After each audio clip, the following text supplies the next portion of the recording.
السلام علیکم، NMC T V میں آپ کے ساتھ حاضر۔ ہمارے ایک دوست ہیں، ٹیکسس میں رہتے، سینئر آفیسر تھے، فیملی فرینڈ بھی ہیں، بڑے بھائی کے کلاس فیلو تھے، ویس نکی کے نام سے بہت مشہور ہیں۔ اگلے دن مجھے کہہ رہے تھے کہ نظر صاحب آپ ادھر سے کیا بین بجانے کی ضرورت ہے، آپ اپنا یا تو پاکستان جائیں۔ میں کئی دفعہ بتایا ہے کہ میرا I love to be in Pakistan, میں تو ادھر اسائلم پہ ہوں، لیکن پاکستان جانے کے مجھے اجازت نہیں ہے، اور جو ادھر حالات ہیں تو مجھے آپ اس طرح کا خیر لیڈر تو نہ سمجھے کہ جو ایگزائل سے کوئی ریولوشن یا انقلاب کی بات کرتا ہے، لیکن کسی حد تک گائیڈنس کی ضرورت ہے۔ مطلب ایٹ لیسٹ میں اپنے تجربے سے کچھ چیزیں لوگوں کو، نوجوان نسل خاص طور پہ جو 70% کے قریب ہے، 35 سال سے کم عمر کے بچے، اور جو کہا جا رہا ہے کہ پاکستان کا مسئلہ اب ناقابل حل ہے، بالکل ایسا نہیں ہے۔ جیسے میں نے آپ کو اوورسیز پاکستانی کمیشن پنجاب کی مثال دی تھی، انہوں نے جناب ملک ریاض کو لمبا لٹا لیا اور کہا کہ آپ پیسے دیں جناب صاحب، جو آپ نے ابھی تک کنسٹرکٹڈ ہاؤسز نہیں دیے، اس نے خرید کر ان کو دیے، لیکن ملک ریاض پھر اور بندے، ایک ایک بندہ میٹر کرتا ہے۔ ملک ریاض پھر اتنا پاورفل ہے کہ اس نے اپنے لیے اوورسیز کا ایک الگ سیل اپنے ہی ادھر دفتر میں بنا لیا۔ کمال ہے، ویسے بہت بدماشی ہے۔ کل ویس صاحب نکی میرے ساتھ ایگری کر رہے تھے کہ یہ واقعی معاملہ جوڈیشری کا بہت سیریس ہے، خراب، اور اب کوئی فوج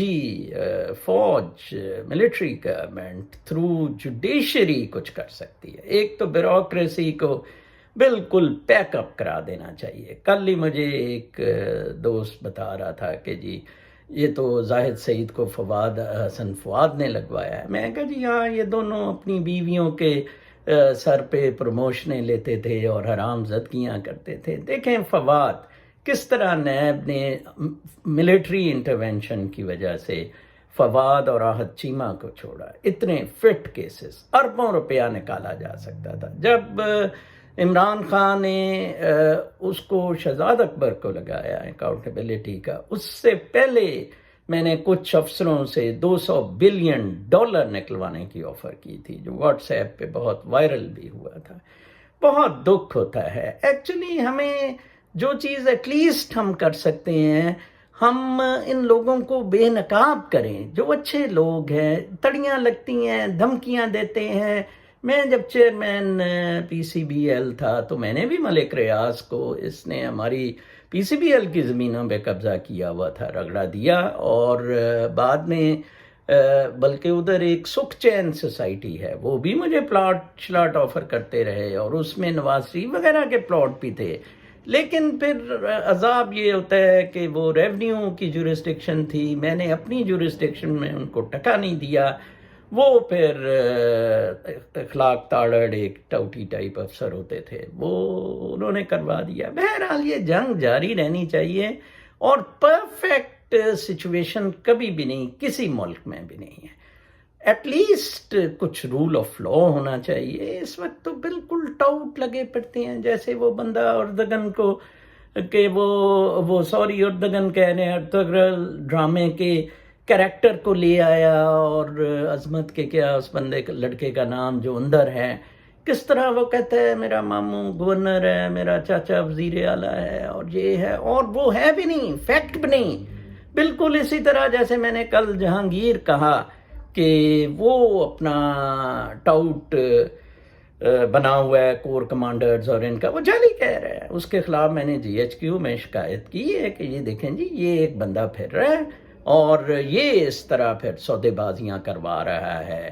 اسی طرح میرا کل چھوٹا بھائی بتا رہا تھا کہ ایک بریگیڈیئر ظہیر ہے، ملٹری انٹیلیجنس سے ریٹائر ہوا ہے، وہ اسی طرح لوگوں کے گھروں پہ قبضے، زمینوں پہ قبضے۔ کمال ہے، مطلب اٹس سو ایزی، ہر محلے میں ڈبل شاہ پیدا ہوا ہے۔ آئے جی ہم اسکیمیں بتاتے ہیں، لوگ 70 لاکھ روپیہ دے کے ہانگ کانگ جا رہے ہیں، جس کو چائنا بالکل ختم کر رہا ہے۔ کوئی سینس نہیں ہے، کوئی ریگولیشن۔ یہ جو اشرافیہ ہے، شکر ہے یہ آپس میں لڑ پڑی ہے. مطلب ملٹری پہ جو پریشر ہے وہ صرف اور صرف باجوہ کی حد تک ہے. جنرل باجوہ کنٹروورشل ہو گیا ہوا ہے، اور خدا را اس کو عقل آئے، فار سیک آف پاکستان ماشاء اللہ لگا دیں، کل سیاستدانوں کو ختم کر دیں، سول بیوروکریسی بالکل ختم کر دیں، اس کی کوئی ضرورت نہیں ہے. ٹھیک ہے جی. جوڈیشری سے کام کروائیں، ان کو ڈنڈا دے کے ان سے کام کروائیں. ان سے آپ لا آف نیسیسٹی کا کہہ کے تو فیصلے لے لیتے ہیں. ٹھیک ہے جی. اور آپ نظریہ ضرورت، اور اسی طرح جیسے مشرف کو تو ان لوگوں نے یہاں تک کہ ارشاد تھا اس بینچ میں، کانا دجال بھی تھا، انہوں نے آئین میں ترمیم کی بھی اجازت دے دی. تو پھر آپ کو کیا ضرورت ہے اسمبلیوں کی؟ مجھے سمجھ نہیں آ رہی کیا ضرورت تھی چودھریوں کو ساتھ ملانے کی. وہی چودھری جو یہ ساری بدماشیاں، آپ 75 کے اثاثے لے لیں چودھریوں کے، اور اب کے اثاثے لے لیں، بلکہ 1990 کے اثاثے لے لیں. ڈفرینس از کوآپریٹیوز، یہ کوآپریٹیو پھر چل سو چل ہر ایک کو پنکتے رہے. تو اس طرح کر کے کوئی آپ ہر بندہ اپنے آپ میں نے جیسے کہا ہے کہ آپ نے اپنا جذبہ دکھانا ہے. یو سی، وہ فیض صاحب کا بھی کچھ کہہ رہے تھے کہ وہ ان کے کردار کے بارے میں، نکی صاحب، دراصل ان لوگوں نے جو کہا ہے وہ یہ ان لوگوں نے بے شک نہ عمل کیا ہو، but at least that is valid, اس میں لاجک ہے، دلیل ہے.